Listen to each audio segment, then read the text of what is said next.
E aqui já proponho aquela pergunta me apoiando na sabedoria popular. Será que o tiro dessa vez saiu pela culatra? É difícil saber se a semana terminou melhor do que começou quando a gente fala sobre a situação econômica mundial, vai.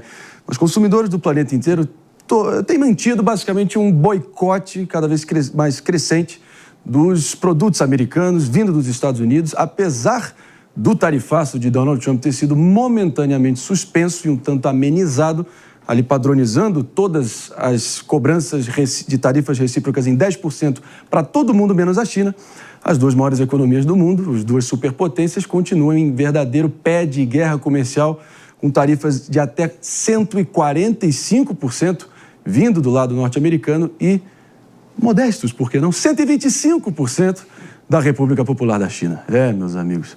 Mas uma coisa a gente pode ter certeza que de tédio a gente não vai morrer nessa história toda, porque acho que, bem no estilo Donald Trump, ele segue sempre pautando ali a forma de colonizar as nossas telas e as nossas mentes com quase um sujeito que gere um reality show.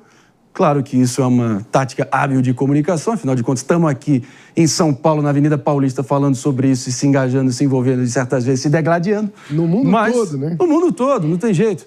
Mas vamos estar acompanhando e ouvindo a nossa bancada agora, no momento que a gente volta precisamente para todo mundo que está nos ouvindo pela Rede Jovem Pan de Rádio, Morning Show a todo vapor, e a gente segue aqui trazendo análises sobre o momento atual de alguns países, mesmo após uma espécie de recuo estratégico, a amenização da cobrança das tarifas no que o Donald Trump já ficou conhecido como tarifaço de Donald Trump.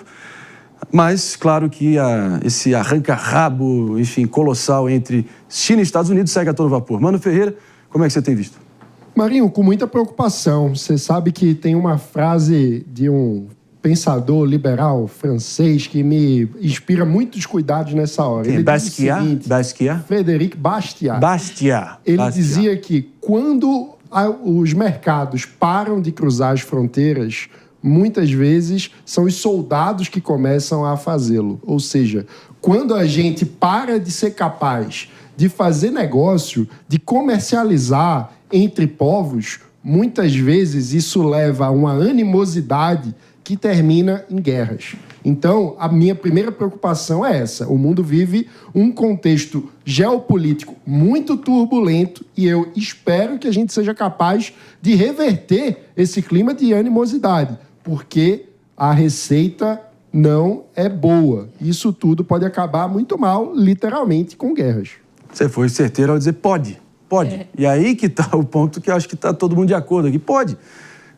O momento requer, enfim, dá tempo ao tempo, literalmente. Muita água vai passar por debaixo dessa ponte. Claro que inspira, enfim, preocupações, cabelos em pé, ali principalmente nos mercados globais. Naturalmente, é um bicho imediatista os operadores dos mercados globais, jogo jogado.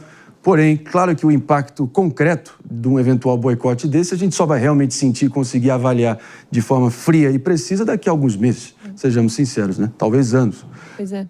Maria de Carli. De fato, o Trump é esse personagem atual que todo mundo conhece e ele está sendo muito consistente com o que ele prometeu na campanha. As tarifas são parte dessa grande plataforma dele de fazer a América grande de novo. Ele acredita que a partir disso ele vai conseguir reaquecer e reindustrializar a economia norte-americana, né? Trazer a indústria de volta e gerar emprego para uma parte da população que se viu fora da economia. Mas você sabe, Marinho, só vou acrescentar aqui, o Trump, ele tem um método de negociação muito interessante que ele até menciona num dos livros dele, que se chama anchoring, ou seja, âncora. Ele coloca firmemente a posição dele em relação a certo assunto, e é o que ele está fazendo com essas tarifas, né, esse aumento de tarifas, e ele fica lá esperando. Ele espera que os países, as nações entrem em contato com ele. Então é o método que ele chama de âncora. Então ele está lá, firme e forte, com o tarifaço, né? Recuou agora para 90 dias, mas ainda assim a gente sabe que, imprevisivelmente, ele é imprevisível, né? Tá tudo muito imprevisível, mas que vai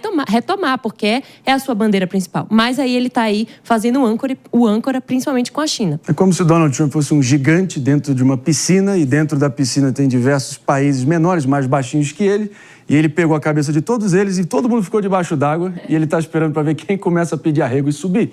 Eu acho que, enfim, algo em torno de 70 já fizeram, enfim, contatos ali por canais oficiais para tentar voltar para a mesa de negociação, mas propriamente esse recuo dele já foi uma espécie de ele estendeu um trevo de paz, né? Ele ensaiou essa aproximação para poder, de alguma forma, neutralizar esse troço. A ver, o fato é que com a China ainda vai demorar. Quem é que vai ceder nessa queda de braço primeiro? Xi Jinping, premier ali do Partido Comunista Chinês, ou Donald Trump?